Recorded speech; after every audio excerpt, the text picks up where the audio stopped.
আজকে আমরা ঢাকা বিশ্ববিদ্যালয়ের 2023-24 শিক্ষাবর্ষের ভর্তি পরীক্ষার প্রশ্ন অ্যানালাইসিস করব। এখানে আমরা গণিত পার্টটাকে চুজ করছি। তো এখানে দেখো যে আমাদের প্রথম প্রশ্নটা ছিল হচ্ছে মুক্তভাবে পড়ন্ত কোনো বস্তু চতুর্থ সেকেন্ডে, তার মানে n তম সেকেন্ডে, ঠিক আছে? তো এই কোশ্চেনটা আমরা যদি কোশ্চেন ব্যাংকে একটু ঘাটাঘাটি করি তাহলে এখানে ঢাকা বিশ্ববিদ্যালয়ের 1997 সালে একটা কোশ্চেন পাওয়া যাচ্ছে, একটি কণা স্থিতি অবস্থা থেকে ধ্রুব ত্বরণে। তাহলে এখানে যখন মুক্তভাবে পড়ে তখন জি এর মান হচ্ছে 9.8, আর এখানে তোমার ত্বরণটা দেওয়া আছে। এইটা ছিল হচ্ছে উলম্ব বরাবর, আর এই ঘটনাটা ঘটতেছে হচ্ছে আনুভূমিক বরাবর। এখানে তোমার তৃতীয় সেকেন্ডে বলছে, এখানে বলছে হচ্ছে চতুর্থ সেকেন্ডে। তো তুমি কি এই প্রশ্নটাকে রিপিট বলবা? বলা তো উচিত। তারপর একটাতে যাই। এখানে দেখো একটা কোশ্চেন, এটা ঢাকা বিশ্ববিদ্যালয়ের গত বছর আসছিল। এখানে এক্সটেন্স টু ইনফিনিটি, এখানে রুটের ভিতরে একটা কিছু আছে, নিচে একটা এক্স আছে, ঠিক আছে? তো এই ম্যাথটার একটা কপি ম্যাথ দেখো এখানে ঢাকা বিশ্ববিদ্যালয় 2019 সালে আসছিল। এই ম্যাথটাতেও যেটা করতে হয় একটা এক্স স্কোয়ার কমন নিতে হয়, এই ম্যাথটাতেও যেটা করতে হয় একটা এক্স স্কোয়ার কমন নিতে হয়। কমন নিয়ে লিমিট বসাই দিলে অ্যান্সার চলে আসে। এখানেও সেম।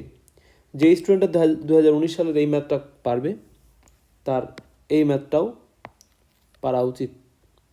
তাহলে এটাও আমাদের রিপিট।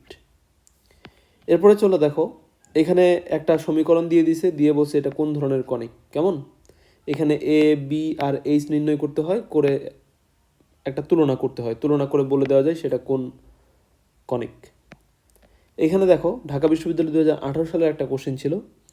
এই কোশ্চেনটাতে একটা সমীকরণ দেওয়া আছে, এখান থেকেও এ বি আর এইচ নির্ণয় করবা, নির্ণয় করে তাদের তুলনা করে বলে দেওয়া যাবে এটা কোন ধরনের কণিক। তো এই দুটো ম্যাথ কি রিপিট না? আবার দেখো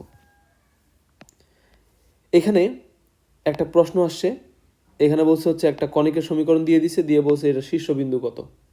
এই ম্যাথটা একদম হুবহু, অপশনগুলো পর্যন্ত চেঞ্জ করে নাই, হুবহু আসছিল ঢাকা বিশ্ববিদ্যালয় 2016 সালে। তারপরে এখানে দেখো 5 নাম্বার যে কোশ্চেনটা ছিল, এখানে একটা পরাবৃত্ত আর একটা হচ্ছে সরলরেখা। পরাবৃত্তটা যদি এইটা হয়, সরলরেখাটা এই যে এরকম, এখানকার অংশটার ক্ষেত্রফল আমাদের বের করতে বলছে। তো এইরকম একটা সিমিলার ম্যাথ তুমি দেখো আবার ঢাকা বিশ্ববিদ্যালয় 2010 সালে 8 সালে আসছিল। তো ডিফারেন্সটা কোথায় দেখো, এখানে ওয়াই ইকুয়াল টু এক্স ছিল, এখানে ওয়াই ইকুয়াল টু এক্স আছে, এখানে Y square equal to 4x, এখানে Y square equal to 4x। তো এটা কি সেম ম্যাথ না? দেখো এটার অ্যান্সার হচ্ছে 8/3, এটার অ্যান্সারও 8/3, খালি অপশনগুলো একটু চেঞ্জ করে দিছে, ম্যাথ তো সেম। তারপরে দেখো এখানে একটা ম্যাথ দিয়ে দিছে তোমার হচ্ছে tan ইনভার্স, এখানে সামনে একটা 2 দিয়ে রাখছে, তারপরে দুইটা tan। এই ধরনের ম্যাথগুলোতে আমরা কি করি, দুইটাকে আমরা tan ইনভার্সে কনভার্ট করি। এখানে 2 tan ইনভার্সটাকে tan ইনভার্সে কনভার্ট করব। তাহলে tan ইনভার্স চলে আসবে, তারপর হচ্ছে tan inverse X tan inverse Y এর ফর্মুলা দিয়ে এটা চলে আসবে, ঠিক আছে? এখানে দেখো সিমিলার একটা ম্যাথ, tan ইনভার্স আর এখানে দেওয়া আছে cos ইনভার্স। তো এই ম্যাথটাতে কি করতে হয়, এই cos ইনভার্সটাকে tan ইনভার্সে করতে হয়, কনভার্ট করতে হয়। তারপর দুইটা হচ্ছে tan inverse X tan inverse Y এর ফর্মুলায় পড়ে যায়। তো এই ম্যাথটা যে স্টুডেন্টটা পারবে তার কি এই ম্যাথটা পারা উচিত না? শুধু ডিফারেন্সটা কোথায়, ওইখানে cos ইনভার্সটাকে কনভার্ট করতে হচ্ছে, এখানে 2 tan ইনভার্সটাকে কনভার্ট করতে হচ্ছে, খুবই বেসিক। তারপরে দেখো এইখানে একটা কোশ্চেন দিয়ে রাখছে ওয়াই ইকুয়াল টু লন সামথিং, ঠিক আছে? এটার অন্তরীকরণ করতে বলতেছে। সিমিলার একটা ম্যাথ দেখো ঢাকা ইউনিভার্সিটিতে 2009 সালে আসছিল, এখানে ওয়াই ইকুয়াল টু লন সামথিং দেওয়া আছে, বরং এখানকার কাজটা আরও কঠিন। যে স্টুডেন্টটা এই ম্যাথটা করবে তার অবশ্যই এই ম্যাথটা পারা উচিত। এটা কিভাবে করা লাগে, লনের কারণে, লনের পরে যেটা থাকে, এটা পুরোটাকে এক্স ধরলে লন এক্স ইকুয়াল টু হচ্ছে কি 1/x, এক্স তো আর এক্স না, এই জিনিসটা ওইটার আবার অন্তরীকরণ করা লাগে, যোগ বিয়োগ করলে এটা মিলে যায়। এই ম্যাথ আর এই ম্যাথের মধ্যে খুব বেশি কি ডিফারেন্স আছে, ফাংশনটা শুধু একটু চেঞ্জ করে দিছে, বরং এটার তুলনায় এখানে ফাংশনটা আরও সহজ। তারপরে চলো আরও দেখো, এখানে একটা কোশ্চেন দিছে, গত বছর একটা ইন্টিগ্রেশন ছিল, এই ইন্টিগ্রেশনটা কিছু একটা করে এটা পাওয়া যাইতো। দেখো প্রায় কাছাকাছি একটা ইন্টিগ্রেশন এখানে দেওয়া আছে। তো এই ইন্টিগ্রেশনের একটা বুদ্ধি দেখো তোমরা, ইন্টিগ্রেশন করতে বসে এখানে অ্যান্সার আসছে, তাই না? তো ইন্টিগ্রেশনের উল্টা জিনিসটার নাম কি, ডিফারেন্সিয়েশন, এই যে কথাটা লিখে রাখছি এখানে, অপশনগুলোকে অন্তরীকরণ করলে অপশন এর জন্য যে প্রশ্নটা পাওয়া যাবে সেটাই হচ্ছে সঠিক উত্তর। মানে সেক ইনভার্স এক্সের যদি আমি এখানে অন্তরীকরণ করি তাহলে কি হয়, 1/x √x² - 1। একইভাবে তোমরা কি এই ম্যাথটা কি বলে যে এইটা তোমরা অন্তরীকরণ করতে পারবে না u/v ফর্মেট দিয়ে, u/v ফর্মেট দিয়ে অন্তরীকরণ করলে এখানে তো তোমার কি হবে, সরি, এই যে এখানকার যে অপশনগুলো আছে এই অপশনগুলোকে যদি আমরা অন্তরীকরণ করি এটা মিলে যাবে না। যেমন দেখো এইটার আমরা অন্তরীকরণ করব, এটার অন্তরীকরণ করলে কি হবে, মাইনাস থাকলো একটা, একটু দেখে নাও, মাইনাস থাকবে একটা, আর রুটের ভিতরে যেটা থাকে এটা কি হয় 1/2√x, মানে হচ্ছে 1 - x²। কিন্তু ভিতরেরটা তো আর এক্স না, তাহলে তার আবার অন্তরীকরণ -x² অন্তরীকরণ হচ্ছে 2x, তাহলে 2 কাটা, এটা কাটা, তোমার হচ্ছে এখানে মাইনাস হবে একটা, মাইনাস কাটা, তাহলে দেখো উপরে থাকলো এক্স, নিচে হচ্ছে এক্স, তোমার হচ্ছে √1 - x²। দেখো তো মিলে গেছে কিনা। তো এটাও আসলে কি ছিল, একটা রিপিটেড ম্যাথ ছিল। যেই স্টুডেন্টটা হচ্ছে এই ম্যাথটা করবে, তোমার হচ্ছে এই 2017 সালের ম্যাথটা করবে, তার কিন্তু এই ট্রিকটা জানা থাকবে, সে তখন কি করবে ওই ট্রিকটা অ্যাপ্লাই করে এই ম্যাথটাও সমাধান করে ফেলবে। তারপরে দেখো এখানে একটা কোশ্চেন আসছে গত বছর, সেটা হচ্ছে কি tan ইনভার্স 75। আর তোমার হচ্ছে ঢাকা ইউনিভার্সিটি 2000 সালে একটা কোশ্চেন ছিল, দেখো tan 15 ডিগ্রি, এখানে হচ্ছে tan 75 ডিগ্রি, আর এটা হচ্ছে tan 15 ডিগ্রি। তো যেটা হয় tan 75 এর ক্ষেত্রে কি করা লাগে, tan 45 + 30 এভাবে ভাঙায় নেওয়া লাগে, আর এটার বেলায় কি করতে হয় 45 ডিগ্রি - 30 ডিগ্রি, এটার বেলায় প্লাসের সূত্র পড়ে, এটার বেলায় হচ্ছে মাইনাসের সূত্র, দ্যাটস দ্য ডিফারেন্স। এটাও রিপিটেড। তারপরে চলো এখানে দেখো যে কি বলছে, এখানে সাইন ইনভার্স সামথিং দেওয়া আছে, এটাকে কনভার্ট করতে হচ্ছে, তাই না। দেখো এখানে একটা ম্যাথ দেওয়া আছে, এটা হচ্ছে তোমার ঢাকা ইউনিভার্সিটিতে বিগত সালের একটা কোশ্চিন, মেবি 18 সালের বা 17 সালের। এই কোশ্চিনটা তো ভিতরে সাইন ইনভার্স হাফ আছে, এই সাইন ইনভার্স হাফটাকে ভাঙাই কি করা লাগে, কটে কনভার্ট করা লাগে, তাহলে কট চলে যায়, বাকিটা অ্যান্সার হয়ে যায় আর কি। তো এখানে সাইন ইনভার্সটাকে চেঞ্জ করে কট ইনভার্স করা লাগে, এখানেও দেখো সাইন ইনভার্সটাকে চেঞ্জ করে কট ইনভার্স করা লাগতেছে, ঠিক আছে, একদম একই ম্যাথ, অ্যান্সার ওইটাই। তারপরে চলে যাও, এখানে একটা ম্যাট্রিক্স দিয়ে দিছে, এই ম্যাট্রিক্সটা ব্যতিক্রমী। একটা ম্যাট্রিক্স কখন ব্যতিক্রমী হয়, যখন তার ডিটারমিনেন্টের মান =0 হয়, নির্ণয়কের মান সমান 0।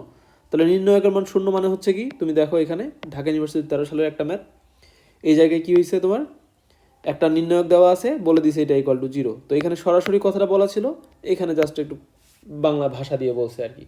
এখানেও তোমার হচ্ছে কি করতে হয়, ওই নির্ণয়কের ইয়ার বের করতে হয়, ওইটা =0 হলে পি এর মানটা সমীকরণটা থেকে বের হয়ে যায়, এখানেও কাহিনী সেম, সমীকরণটা থেকে মানটা বের হয়ে যাবে, একই জিনিস। তারপরে দেখো এখানে 12 নম্বর কোশ্চেনটা, এখানে একটা বিন্দু দেওয়া আছে, একটা রেখা দেওয়া আছে, এই ম্যাথটা যে কতবার আসছে তোমরা কোশ্চেন ব্যাংকটা খুঁজে বুঝে পাবা, ঠিক আছে। তো একটা বিন্দুগামী আর একটা রেখার লম্ব, তো এটা কি জিনিস, দেখো 2টা 3-র কাছে যাবে, 3টা 2-র কাছে যাবে, মাঝখানে চিহ্নটা চেঞ্জ হয়ে যাবে, আর এই ধ্রুবকটা চেঞ্জ হয়ে যাবে। এটা খুবই সিম্পল একটা ম্যাথ, দেখো কতবার আসছে। তারপরে আবার দেখো এখানে r = sin θ দেওয়া আছে, এখান থেকে ব্যাসার্ধ আর কেন্দ্র বের করতে বলছে। আর গত 2020 সালে একটা ম্যাথ আসছে, দেখো এখানেও আছে আর, এখানে দেখা যাচ্ছে r sin θ, এটা একটু থিটা হবে, এটা ভুল তুলছি আমি। তো হচ্ছে এখানে r sin θ সমান কি লেখা লাগে, এখানে লেখা লাগে হচ্ছে r sin θ সমান y, আর এখানে r² সমান কি লেখা লাগে, x² প্লাস হচ্ছে y²। এখানে কি করা লাগে, এখানে শুধু এক লাইন ক্যালকুলেশন একটু বেশি করা লাগে, এখানে একটা r দিয়ে গুণ করে r² বানিয়ে নিতে হয়, এখানে r sin θ লেখা লাগে, তাহলে r² সমান হচ্ছে x² প্লাস হচ্ছে y², এটা হচ্ছে r sin θ = y। দেখো তো এই সেম জ্ঞান এখানেও কাজে লাগলো না, এখানেও কাজে লাগলো না। তো একদম সিম্পল একটা ম্যাথ, এটা 2020 সালে আসছিল, এটা 2023 সালে আসছে। তারপরে দেখো এখানে কি করছে, এখানে তোমার এককের ঘনমূল ওমেগা, আমরা জানি ω³ = কত 1, তাহলে এটাকে কি করব আমরা, ω⁵ ইন্টু হচ্ছে ওমেগা, এভাবে লেখা যায়। তাহলে এখানে কি হবে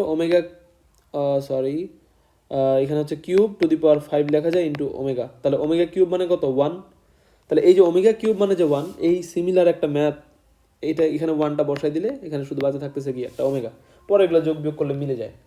সিমিলার একটা ম্যাথ দেখো এখানে ω⁵ আছে, এখানেও তো ওইভাবে ভাঙাইতে হয়, ω³ বাইরে হচ্ছে ω², 3 আর 2 5, তো এটা সমান হচ্ছে কত 1। তো এই ম্যাথটা যে সলভ করবে তার কিন্তু এই জ্ঞানটা জানা হয়ে যাবে, সে কিন্তু 2023 সালের ম্যাথটাও পারবে। এটা আসলে হচ্ছে ঢাকা বিশ্ববিদ্যালয় 2004 সালে। একইভাবে দেখো এখানে কে এর মান কত হলে এখানে কিছু একটা করতে বলছে সমীকরণের, বলছে এখানে কে এর মূলগুলা একটা মূল অপরটার 3 গুণ, এখানে একটা মূল অপরটার বিপরীতের 3 গুণ বলছে, আর এখানে সেমভাবে একটা সমীকরণ দিয়ে বলছে মূলের বর্গের 4 গুণের সমান, জাস্ট শর্তটা একটু চেঞ্জ করে দিছে। কিন্তু ম্যাথ আসলে কি সিমিলার। যে স্টুডেন্টটা এই 2021 সালের ম্যাথটা সলভ করবে তার এই 23 সালের ম্যাথটাও সলভ করতে পারা উচিত। তো আমি এখানে একটা ছোট করে তোমাদেরকে যেই জিনিসটা বলতে চাইলাম, আসলে দেখো ঢাকা বিশ্ববিদ্যালয় 2023 সালে 15টা কোশ্চিনের মধ্যে এমসিকিউ 15টা কোশ্চিনই কি ছিল, প্রিভিয়াস ইয়ার থেকে রিপিট ছিল। কিছু কিছু ম্যাথ ছিল একদম অপশনগুলোও চেঞ্জ করে নাই, আর বেশিরভাগ ম্যাথে যেটা করছে তোমার একটু অপশন তোমার হচ্ছে সমীকরণগুলা বা হচ্ছে তোমার একটু এদিক সেদিক করে চেঞ্জ করে দিয়ে আবার দিয়ে দিছে। যেই স্টুডেন্টটা প্রিভিয়াস ইয়ারের কোশ্চেন ব্যাংক ভালোভাবে করে থাকবে তার জন্য এই কোশ্চেনগুলো একদম ডাল ভাত, 15তে 15ই পাওয়া উচিত। তো এই কথাগুলো তোমাদের আসলে কেউ বলে না, বিভিন্ন গাইড বই হাতে ধরাই দেয়, আর তোমরা যে কোশ্চেন ব্যাংকগুলো সলভ করো সেখানেও আসলে একদম শেষ মুহূর্তে আসে সলভ করো, সলভ করার সময় হয়তো ধরতে পাও। তো তোমাদের যেটা করতে হবে, এই প্রিভিয়াস ইয়ারের কোশ্চেন ব্যাংকটা একদম খুব ভালো করে সলভ করে যাইতে হবে।